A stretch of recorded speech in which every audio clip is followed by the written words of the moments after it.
ውዶቼ በደንብ አዳምጡ። ሳታዳምጡ እንዳታልፉ። ጠቃሚ ነገር ነው፣ ይጠቅማችኋል ብዬ ወደ እናንተ ያመጣሁት ነው።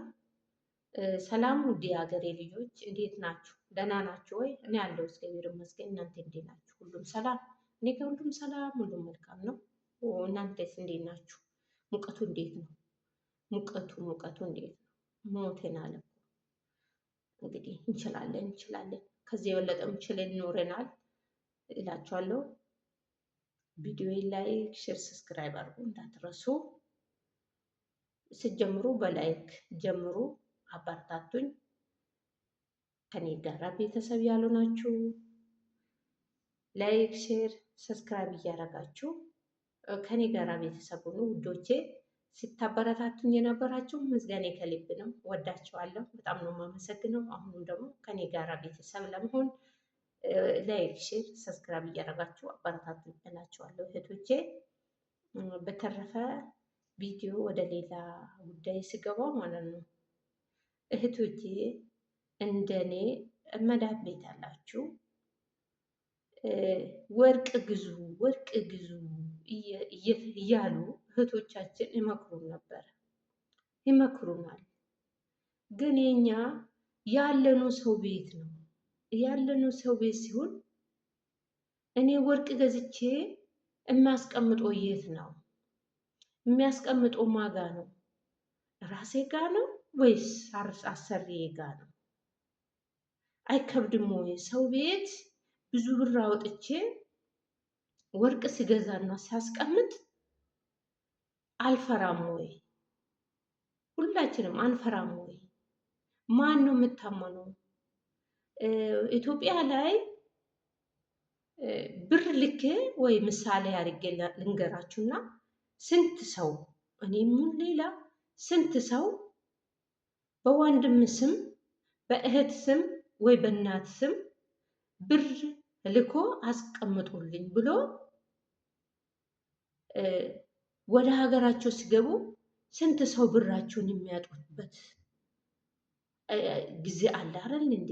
አንዳንዶቹ ብር አጣን፣ እህቴ ብር አጥፍታ ጠበቀችኝ፣ ወንድሜ ብር አጥፍቶ ጠበቀኝ፣ ቦታ በስሜ ገዝቶ ቤት በስሜ ገዝቶ ወይ ገዝታ ካደኝ ከዱኝ የሚባል አለ አንዳንዶቹ ጋር ማለት ነው። እና ስለዚህ እኔ እንዴት አድርጌ ነው እኛ በሰው ሀገር ወርቅ ገዝተን ሰው ቤት የምናስቀምጠው? ወይስ የራሴ ቤት የለኝም? ያለው ሰው ቤት ነው። ራሴ ጋር ቦርሳዬ ውስጥ ወይ ሻንጣዬ ውስጥ አድርጌ ስራ ነው ሙሉ። እሷ በየቀኑ ገብታ ነው የምትፈትሸው። በዛ ሰዓት መግዛትን ታውቃለች እንጂ መግዛትንም ታውቃለች ወይ መግዛትን ያውቃል ወይ ልጆች ባለጌ ሊሆኑ ይችላሉ።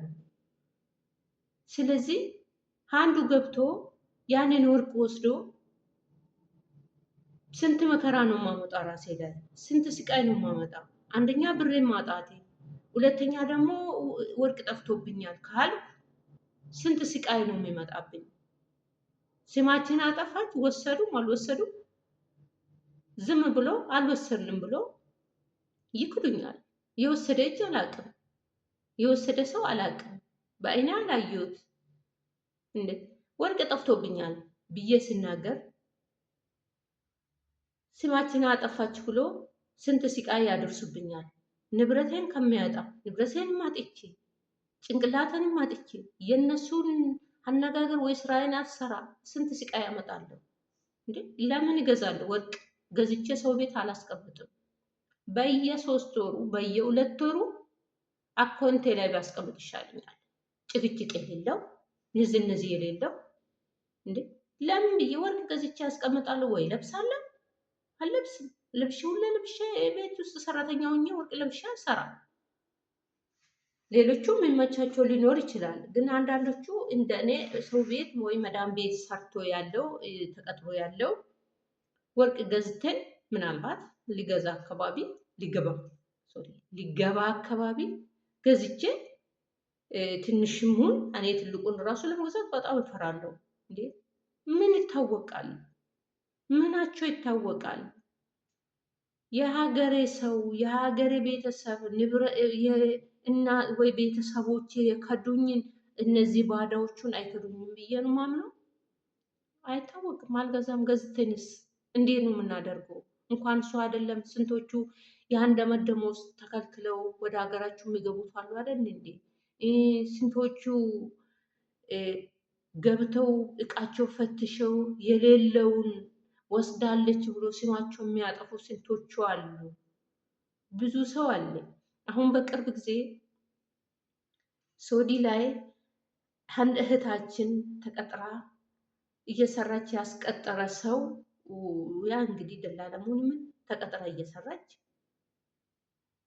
20,000 ሪያል ወስዳለች ብሎ ማታና ጠዋት ሲቀጠቅጧት ነበረ። ከዛም በኋላ እንዳትቀጠቅጧት ከፍላለሁ ብሎ ጓደኛው ነበራት። እንግዲህ ብር ያታልለናል። እኛ ኢትዮጵያ ስንባል አንዳንዶቻችን እውነት እንደው በብር ይሄ እኮ ነው፣ በብር ነው የምንለወጠው። ብር አሰባስቦ ይዞበት ለእሷ ከፍሎ እሷን ከሞት ወይ እሷን ለማዳን እንደማለት ይዞ ጠፋ ነው የሚባለው። እንግዲህ እውነት ይሁን ውሸት አናቅም። አሁን ልጅቷ የት እንደደረሰች አልታወቀም። ስለዚህ እነሱ የራሳቸውንም ዘዴ አድርጎ ወስደዋል የሚባሉት ሀገር ላይ ነው። ሀገርም ሆነ ቤቱም ይለያያል። በእርግጥ ግን እኔ አላምናቸውም። ነፍሴ ውጥት እስክትል ድረስ እኔ አሁን የሰዎቼ ቤተሰቦቼ ያለውበት ጥሩ ናቸው፣ ግን ምናቸውም አላምንም። በቃ ለምን ሙሉ በሙሉ አላምንም። ቢወዳቸው ሙሉ በሙሉ አላምንም። ስለዚህ እህቶቼ ወገኖቼ ራሳችሁን ጠብቁ። ወርቅ ገዝተን እናስቀምጣለን። ሀገራችን ስንገባ ብር አካውንት ላይ ከምናስቀምጥ ገዝተን ወርቃችን ይዘን እንገባለን የምትሉት እንዳትሸወዱ፣ ስንት ነገር እንዳታጡ፣ አእምሯችሁም አታችሁ ንብረታችሁንም አታችሁ እንዳትቸገሩ። እኔ ወርቅ ግዙ አልልም። የፈለገ ነገር ቢሆን አካውንቴ ላይ ብትቀመጥ ይሻላል እላችኋለሁ። በተረፈ ሰላም ቆዩልኝ። መልካም ቆይታ። በሌላ ቪዲዮ እስክንገናኝ ድረስ ሰላም ቆዩልኝ። ቪዲዮ ላይክ፣ ሼር፣ ሰብስክራይብ ማድረጉን እንዳትረሱ። አበረታቱኝ፣ በርቺ በሉኝ፣ ኮሜንት ላይም ጻፉልኝ እላችኋለሁ ወገኖቼ። እንግዲህ ምክሬን የምትወስዱትም አላችሁ፣ ማትወስዱም አሉ። ችግር የለም። ሰላም ቆዩልኝ።